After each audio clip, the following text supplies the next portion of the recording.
Akhirnya ritual itu dimulai, turunlah uang itu bah, biar langsung seperti gimana ya? Saya bilang hujan biar langsung gitu loh.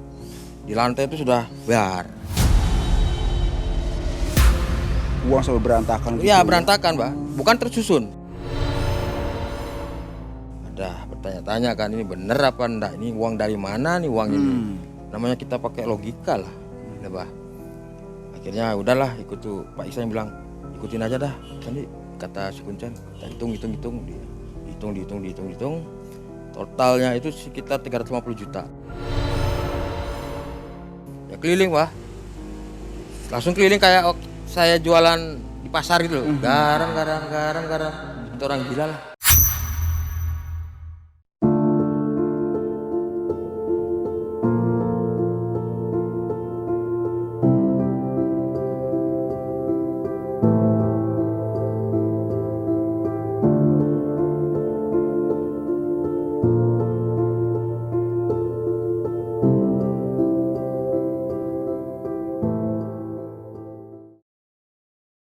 Bismillahirrahmanirrahim. Assalamualaikum warahmatullahi wabarakatuh. Sobat Mengulas Malam dimanapun berada, semoga kita semua selalu ada dalam lindungan Allah Subhanahu wa Ta'ala, baik yang ada di alam nyata maupun di alam gaib. Sobat Mengulas Malam, Abah sekarang masih ada di Pulau Bali, tepatnya di belakang Pantai Lovina. Sengaja Abah ambil momen ini sendiri, ini di sore hari, karena kita ingin melihat situasi dan juga keindahan pesona alam Bali ini sendiri. Luar biasa ternyata. Di balik indahnya pesona alam wisata Bali sendiri, kita akan menguak satu tabir misteri yang pernah dialami. Ini kebetulan di samping Abah ada salah seorang saksi. Untuk Sobat Mengulas Malam, itu nanti kita bisa lihat kesaksian dari Mas Andi sendiri di channel YouTube Malam Mencekam.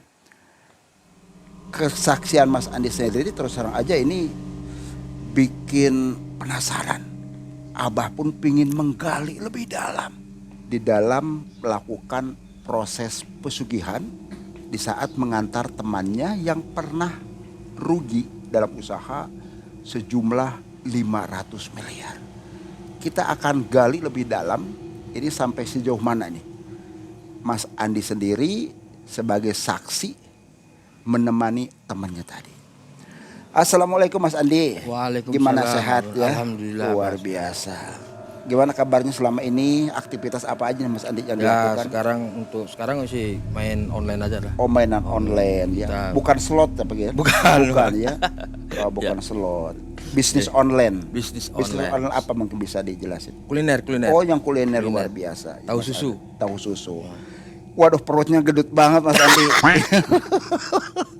Luar biasa ya. Berarti senang ya Mas Andi ya? Insya Allah senang sedikit. Punya anak berapa sekarang? Baru dua ya. Dua istri maksudnya? Bukan, satu istri dua anak. Dua anak ya, satu istri dua anak. Sobat Mengulas Malam, sedikit perkenalan tadi dengan Mas Andi.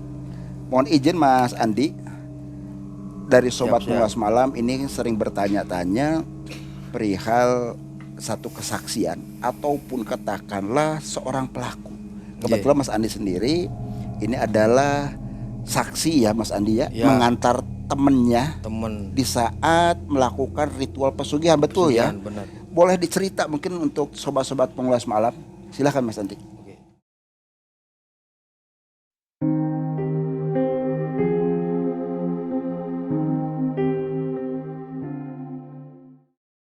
Jadi begini Bah, di tahun 2020 itu pas di pandemi COVID.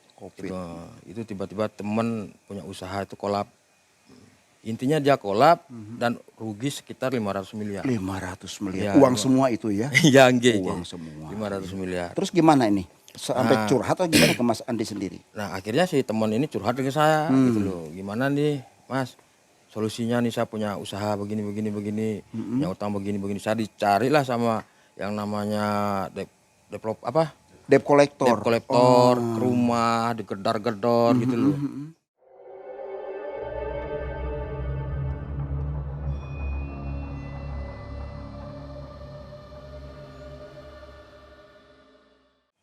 Nah, di waktu itu dia curhat kepada saya bahwa ini solusinya cuma satu jalan nyari pesugihan begitu loh. Bah. Terus saya bilang begini, waduh Pak, coba dipikir-pikir dulu lah. Dipikir-pikir dulu lah, karena pesugihan itu kan kalau dalam agama Islam kan dilarang. Tuh. Dilarang. Jadi wis pokoknya teman saya itu sudah putus asa lah, bah, karena sudah mau ke kanan ya salah, ke kiri salah, istilahnya maju mundur salah lah, karena sudah deadline lagi 2 minggu tuh harus mengembalikan profit orang-orang yang invest di sana sekitar 500 miliar itu. 500 miliar ya. Jadi dalam kondisi seseorang ini terpuruk, pikiran kacau ya, Ya, karena dikejar-kejar salah seorang debt collector, akhirnya itu tadi jalan pintas yang Jalan diambilnya, pintas, Bang. yang melakukan pesugihan ya. Iya. Jadi teman saya Pak Iksan ini kan dia memang orang Bali, Pak. Orang Bali, memang asli orang Bali, dia pengusaha kan. Nah, setelah itu dia bilang setelah curhat-curhat masalah ekonominya lah gitu loh. Karena deadline lagi 2 minggu harus 500 miliar terus ada gitu loh. Mau nggak mau jalan pintasnya yaitu pesugihan. Pesugihan. Yang jadi pertanyaan buat Abah dan juga pemirsa ya atau sobat pengulas malam, seseorang yang sedang jatuh dalam usahanya karena dikejar-kejar oleh saya debt collector tadi ya, kerugian 500 miliar, kok sambil ngambil jalan pintas ini ke wilayah Jawa Barat, padahal dia sendiri kan orang Bali. Emang nggak ada pesugihan di Bali, gimana sih? Nah, jadi begini Bang. Gimana? Di Bali itu rata-rata orangnya itu kan masalah pesugihan-pesugihan ini kan masih awam gitu loh. Nah, kalau di Jawa itu kan mungkin spiritualnya kan orang-orang spiritual yang istilahnya memang sudah ahlinya untuk pesugihan, memang sudah ada itu loh Bang. Sepengetahuan Abah, di Bali juga ada pesugihan, yaitu pesugihan belerong. Bener kan? Bener-bener. Benar, betul kan ya? Nah terus gimana Mas Andi, di saat temennya tadi, Pak siapa temennya tuh? Pak Iksan. Pak Iksan sendiri di salah satu daerah di Jawa Barat melakukan ritual gimana itu? Jadi begini Pak, kita memakai mustika yang tadi malam sempat saya ulas lah di malam mencekam, itu ada namanya rantai babi dan merah delima. Merah delima. Nah rantai babi ini kebetulan dari kita dari Bali kita langsung bawa gitu. Nah si merah delima ini udah dari sana, udah ada dari sana. Dari dukunnya atau guru spiritualnya? Atau Dari gimana? temannya si Pak Oh Iksan. dari temennya. Temannya Pak Iksan sendiri. Kebetulan dia itu kan temannya Pak Iksan yang di Jakarta itu kan kebetulan tangan kanannya pejabat. Nah, salah satu. Jadi kan pola pikir saya begini Bang, oh iya cocok lah namanya tangan kanannya pejabat, dia pasti punya namanya guru spiritual tuh pasti ada. Satu, yang kedua itu pasti dia punya namanya mustika lah yang dibilang begitu gitu tuh. Cuma yang anti cukur ini Bah, yang sulit dicari gitu loh Bah. Kebetulan yang anti cukur itu cuma ada satu dia, merah delima, dengan saya rantai babi. Nah terus gimana prosesnya itu sendiri? Nah akhirnya kita sudah sampai lah di Jakarta, di sana kita di Pulau Gebang. Kita mampir langsung ke rumah praktisinya si Aki ini. Si Aki yang mempunyai bisa Sebagai mediasi, mediatornya tadi. mediatornya tadi gitu loh. Singkat cerita sampai di sana, yang pertama diuji itu si merah delimanya Pak. Nah, si merah delima punyanya si Bang Rudi. Nah, karena kita kan masih baru datang, mungkin katanya beliau mungkin capek atau bagaimana lah istilahnya. Yang penting kan saya sudah nganter gitu aja Pak. Oke lah, itu merah delima diuji. Akhirnya dicoba pakai silet, nggak putus Bang. Itu rambut satu itu nggak putus. Silet itu baru beli, saya sendiri yang beli. Gitu loh. Itu silet bukan silet palsu gitu kan ya? Terkadang kan ada digosok-gosok dulu biar tumpul. Enggak, Asli ya. Asli ya. Nah terus gimana? Terus bisa dilanjutin? Silet tuh asli. Udah itu ya udah dah, daripada gini langsung aja dah eksekusi, saya bilang begitu kan sama si Pak Iksan gitu. daripada ngulur-ngulur waktu lah. Akhirnya sama si praktisi ini merah delima ini diambil, dia ke kamar gitu loh bah, dia ngambil mangkok, terus setelah itu ditaruh merah delima di sana, ditutup sama kain. Prosesi ritualnya biasa bah, rumah ya tutup, rumah tutup. Itu sore hari. Oh sore hari. Sore. Kisaran jam? Sekitar jam 4 lah. Jam 4-an ya. 5. Aneh nih mah. Ini rumah yang dijadikan tempat untuk ginikan uang ini kan pemukiman. Kan rame, di luar tuh rame, tetangga-tetangga tuh rame. Kalau saya datang itu rame, anak-anak tuh rame. Tapi suara di luar tuh enggak masuk ke dalam. Gitu loh. Kayak ada peredam gitu ya. Seperti ada peredam. Betul, Bah. Nah, setelah itu saya ngomong sama si Pak Iksan, turun dari mobil, saya ngomong sama Pak Iksan, Pak, mana nih Pak? Sangar nih Pak, ini baru praktisi namanya nih, saya bilang begitu. Kenapa gitu Mas? Di luar itu pemukiman, rame gitu loh Pak. Kok suara tuh enggak masuk ke dalam rumah ini, enggak masuk. Rumah itu kecil Bah, kecil. Rumahnya kecil, namanya pemukiman kan padat, muka belakang padat. Udahlah Mas Andi, ikutin aja si kuncian, kita bilang ikutin aja. Udah dah Pak. Ya udah, akhirnya ritual itu dimulai. Turunlah uang itu Bah. Biar langsung seperti gimana ya? Saya bilang hujan biar langsung gitu loh. Di lantai itu sudah biar. Uang sampai berantakan gitu. Iya, berantakan, Bah. Bukan tersusun. Bukan tersusun. Bukan. Berantakan bar gitu. Ini Abah tertarik banget ini ya. Uang di saat lakukan ritual itu uang kan turun begitu saja kayak hujan begitu ya, kan. Betul. Ya, sampai berserakan. Itu proses berapa lama sebetulnya sih? Itu kurang lebih 30 menitan. 30 menit enggak begitu lama ya. Uang sudah ada di depan berceceran, terus gimana? Dikumpulin gimana? Nah, setelah begitu si kuncian bilang begini, stop, jangan ada yang megang dulu. Gitu. Jangan ada yang megang dulu. Jadi istilahnya seperti dinetralkan lah atau bagaimana lah gitu. Soalnya mata satu perih Pak, Pak Iksan juga perih matanya. Kalau saya bilang Pak, kayak panas gitu loh, panas. Cuma sekitar 2 menit, ya sekitar 5 menit atau 2 menitan lah panas mata. Akhirnya sudah diginikan, oke, selesai, udah dah, hitung. Itu udah bilang, si kuncian bilang begitu. Wih, ini. Saya kan jadi begini Pak. Ada bertanya-tanya kan, ini bener apa enggak? Ini uang dari mana nih uang ini? Namanya kita pakai logika lah. Ya, Bah. Akhirnya udahlah ikut tuh Pak Iksan bilang, ikutin aja dah. Nanti kata si kuncian, kita hitung. Dia hitung. Totalnya itu sekitar 350 juta. 350 juta ya, luar biasa. Itu uang 350 juta, tapi untuk menutup satu kerugian padahal kan 500 miliar, berarti masih jauh padahal ya. Jauh sekali Pak. Nah, terus proses selanjutnya gimana itu? Ya karena sudah terlanjur di sana, akhirnya barang yang kedua kita eksekusi juga, yang rantai babi. Ini kan masih merah delima, si punyanya Bang Rudi. Setelah itu ini uang dipinggirkan, ditaruh di karung kan begitu Pak. Sudah monggo, si Aki bilang begitu. Nah, siapa yang punya rantai babi ini? Gitu. Silahkan bawa sini. Kasihlah sama Pak Iksan gitu. Sebelum ritual kan pasti dites dulu kan. Iya. Pas dipegang rantai babinya, rambutnya dipegang, putus lah Pak. Oh, yang RB putus malah ya.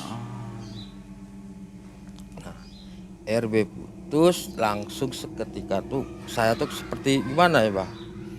Wih, kok bisa kayak begini gitu loh. Apa saya dibohongi sama teman saya yang punya RB ini gitu loh, kok bisa sampai di sini putus. Padahal waktu pengetesan sebelum RB ini dibawa ke sini di Bali, itu kan ceritanya di Malam Mencekam padahal itu enggak putus Bah. Tapi sampai di sini kok putus gitu loh. Berarti gagal ya untuk ritual melakukan media RB tadi ya. Iya betul Bang, akhirnya gagal Bah. Setelah itu uang bawa sini bosang. Nah, uangnya istilahnya saya pengen tahu lah Bah, pengen tahu, saya pegang lah. Gimana baunya kayak keluar dari bank gitu loh Bah. Persis sekali baunya. Terus serinya juga nggak ada yang istilahnya sama lah gitu loh. Wah, cuma ya itu dah Bah. Cuma saya enggak berani lah istilahnya untuk ngambil uang itu loh, enggak berani saya karena saya masih bertanya-tanya kan dari mana asal usulnya ini loh sama si Aki itu. Tapi uang tersebut bisa dibelanjakan nggak kala itu? Bisa karena si Aki bisa. Mas Andi lihat sendiri. Ngelihat. Yang membelanjakan siapa itu? Muridnya si Aki. Kenapa bukan dari Mas Andi sendiri? Karena saya enggak berani, Bah. Saya enggak berani. Istilahnya ya udahlah orang kita ngelihat apa. Namanya baru keluar rumah udah ada istilahnya kios lah gitu loh. Kios akhirnya dibawa lah 1 lembar. Begini kios datanglah dia bawa rokok. Ini loh Mas, asli ini. Saya bilang. Berarti bukan rekayasa gitu ke situ. Nah, uang yang 350 juta hasil ritual tadi ini selanjutnya dibawa kemana ini? Nah, kalau yang hasilnya 350 juta ini kan yang 50 juta untuk kuncennya. Untuk kuncen. Terus yang 300 jutanya? 50 jutanya ini lagi ada untuk bagi-bagilah gitu, bagi-bagi yang sisanya untuk bayar karyawan. Uang 350 juta, 50 juta ini ke pihak kuncen. 50 juta lagi ke dibagi-bagi. Berarti masih ada uang 250 juta. Iya. 250 juta dikemanain lagi itu? 250 juta ini langsung dipakai bayar gaji karyawan. Bayar gaji karyawan.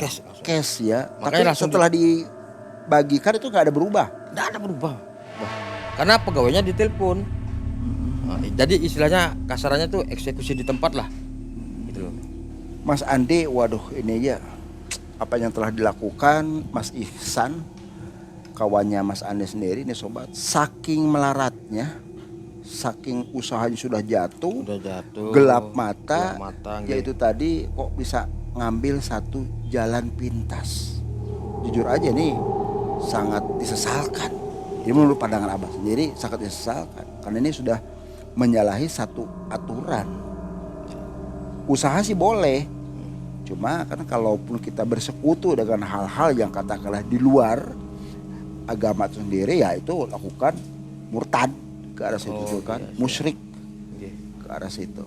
Nah, sepengetahuan Abah sendiri, kalau kita bersekutu dengan sosok siluman segala macam itu kan harus ada satu persembahan. Kalau dikatakan tumbal, ada tumbalnya tidak kala itu. Nah, ini Bah, ini kalau masalah tumbal itu tidak ada Bah, karena di cerita malam Cokam kemarin itu saya kan sempat nanya sama si Aki ini, dari mana datang duitnya ini gitu loh.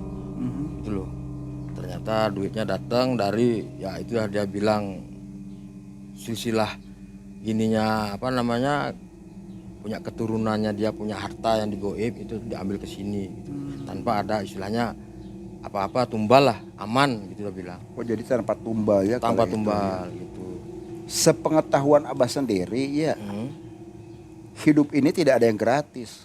Kencing saja ya di WC umum kita harus bayar. Ini gimana dengan 350 juta? Udah semudah itu kan? Itu udah bahas. Kalau maksudnya kalau dipikir, misalnya kalau logikanya orang-orang yang berpendidikan itu nggak masuk akal. Tapi bagi saya masuk akal. Sama Pak Ihsan masuk akal karena sudah kepepet, istilahnya kepepet dan nyata itu lagi. Gitu loh Bang.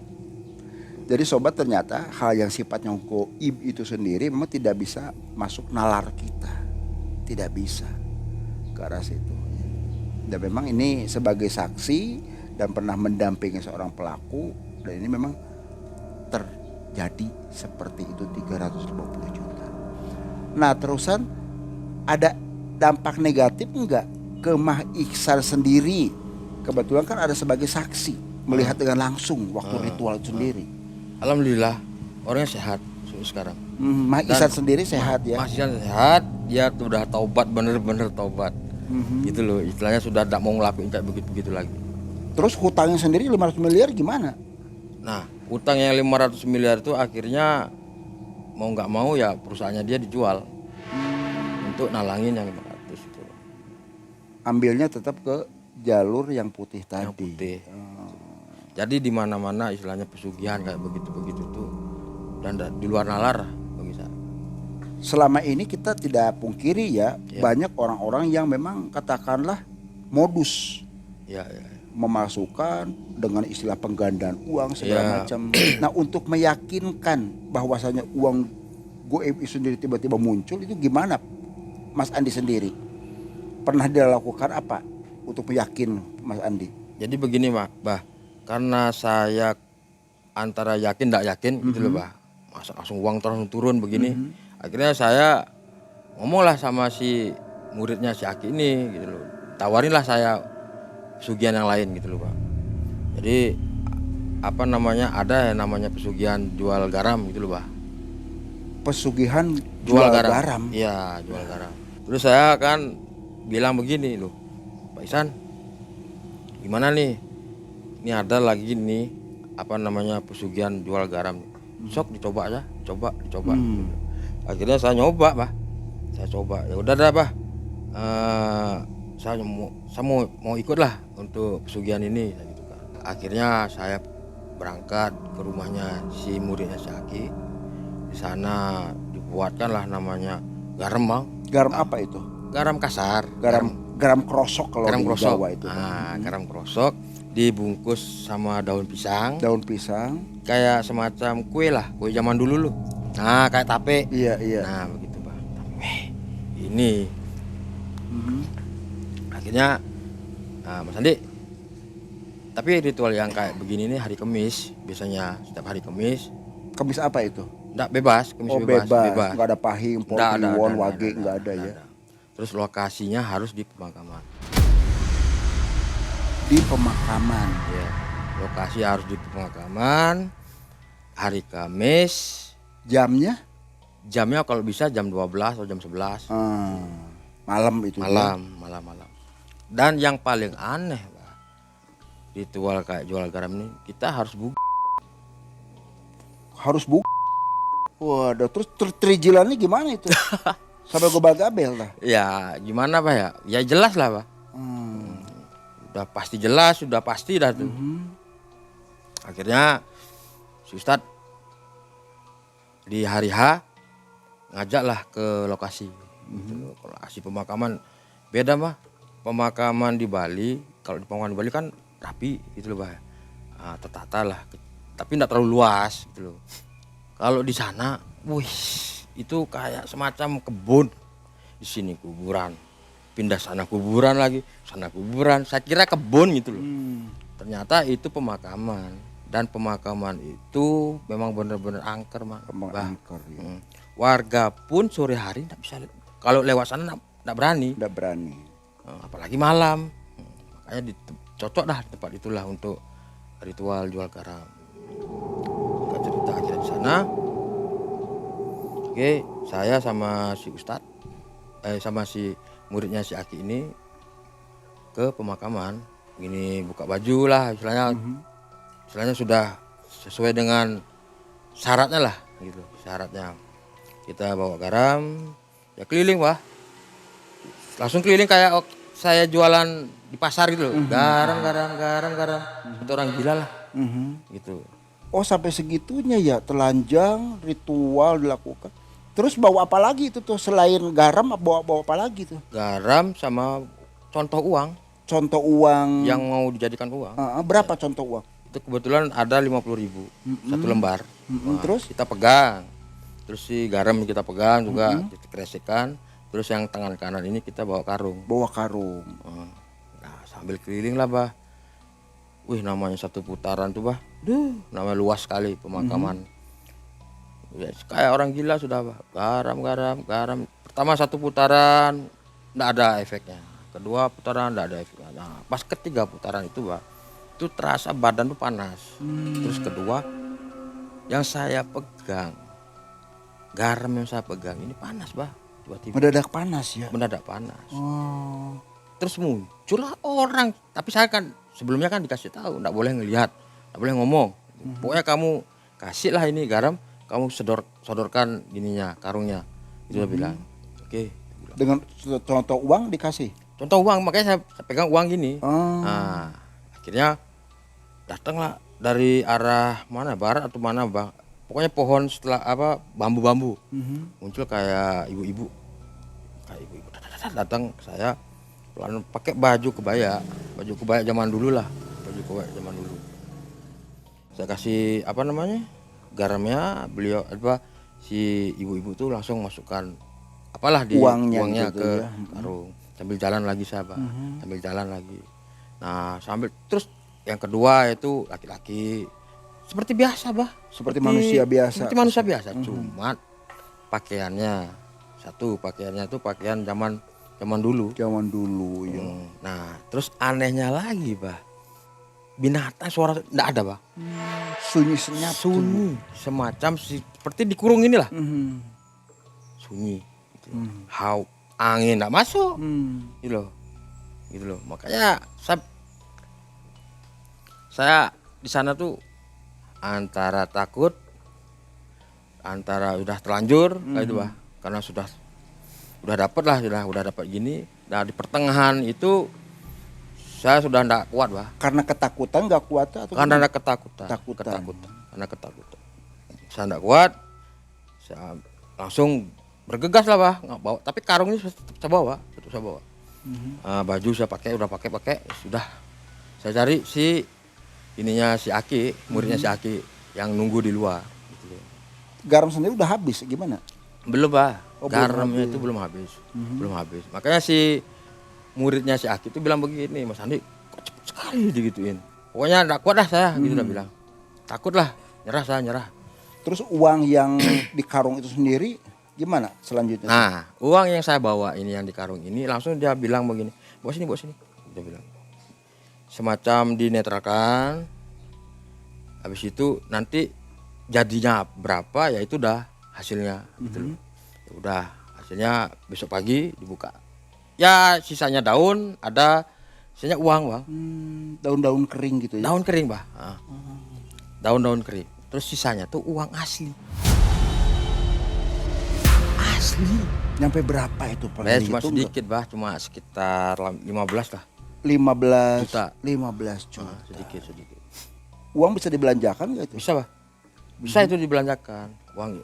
Setelah itu saya bilang begini sama si Aki, muridnya si Aki itu. Tat, uangnya bisa dibelanjakan gitu. Bisa, dia bilang. Coba gitu kan. Dibelanjakanlah sama beliau gitu loh.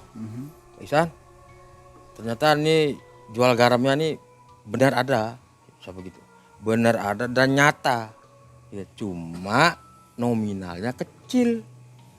Saya gitu kan. Sebatas apa Mas Andi? Gitu dia bilang. Sebatas pakai beli bensin lah 15 juta atau bahkan. Ya udah dah biarin dah. Sepengetahuan Abah sendiri, kalau yang sifatnya goib tadi kan ya itu kan kalaupun uang itu kan tak terhingga. Iya betul. Nggak ada batasan ke arah situ. Oh hanya nilai cuma 15 juta itu sendiri.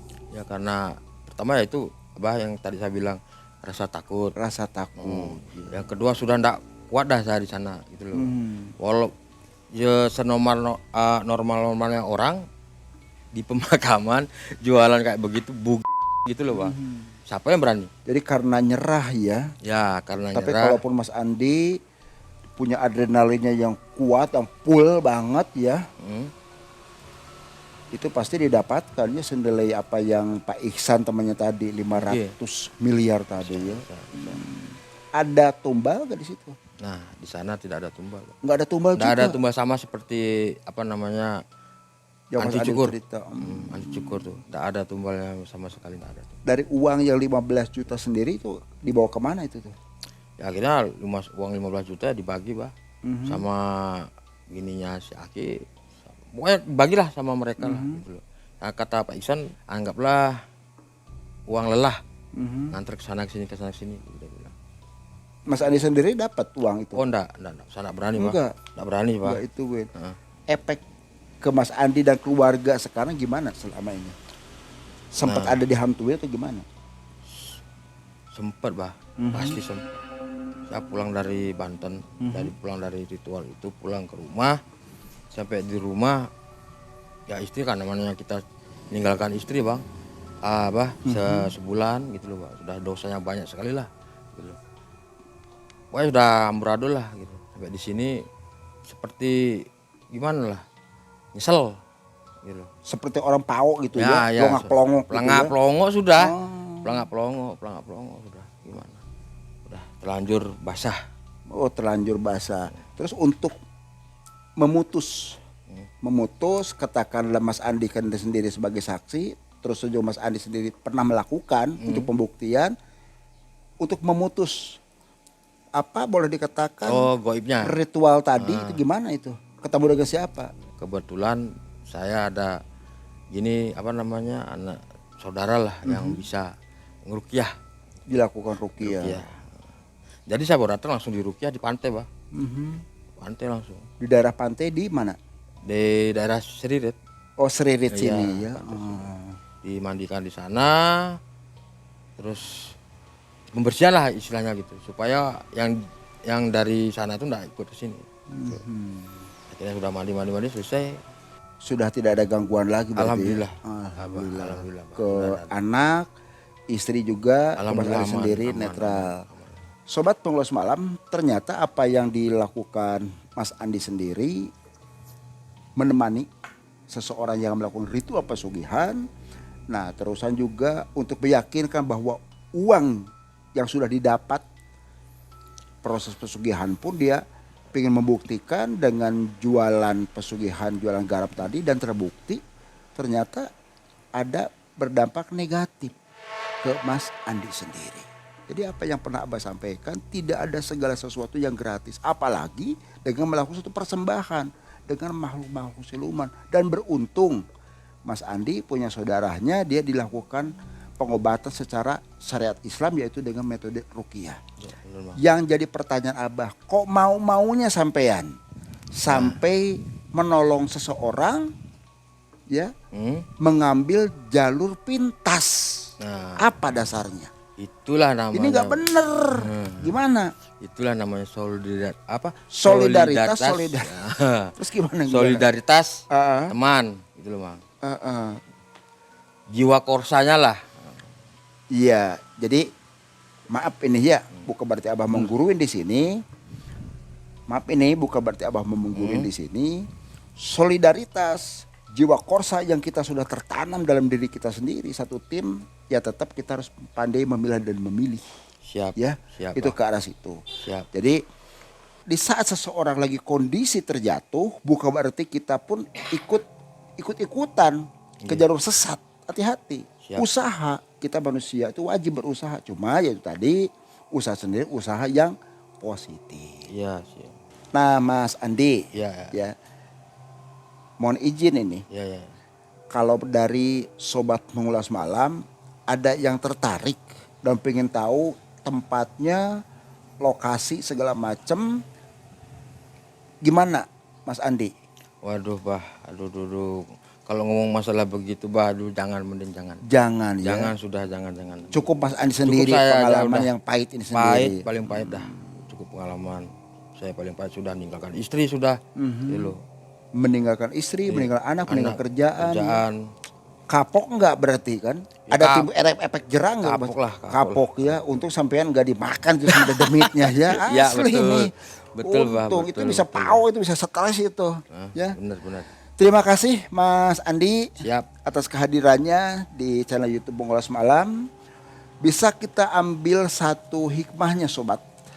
Apa yang diceritakan oleh Mas Andi sendiri di saat menemani temannya sebagai saksi melakukan ritual pesugihan, dan juga Mas Andi ini untuk lebih yakin bahwa uang yang didapat itu sendiri betul atau tidaknya, ternyata Mas Andi pernah melakukan pesugihan jual garam dan memang terbukti. Tapi ingat sobat, segala sesuatu apalagi dengan melakukan satu pesugihan, mengambil atau mendapatkan uang, harta secara instan, itu penuh berisiko. Jangan pernah dicoba dan jangan pernah diikutin. Cukup Mas Andi saja yang tadi sudah dibilangkan kapok dan sudah timbul satu efek jerah. Ya. Ke situ mudah-mudahan Allah masih membukakan satu pintu maaf Mas Andi ya. Amin. Allah masih memberikan satu taufik, hidayah dan inayah. Sobat, cukup dijadikan satu pelajaran untuk Sobat Pengulas Malam apa yang pernah Mas Andi lakukan. Jangan pernah diikuti. Dari Pantai Lovina, saya Abah Agus dan Andi. Mas Andi menemani Sobat Mengulas Malam. Ingat sobat, jangan pernah takut jin dalam bentuk apapun. Geprek dengan keimanan dan ketakwaan kita kepada Allah Subhanahu wa Ta'ala. Ingat sobat, kamu tidak sendirian. Wassalamualaikum warahmatullahi wabarakatuh.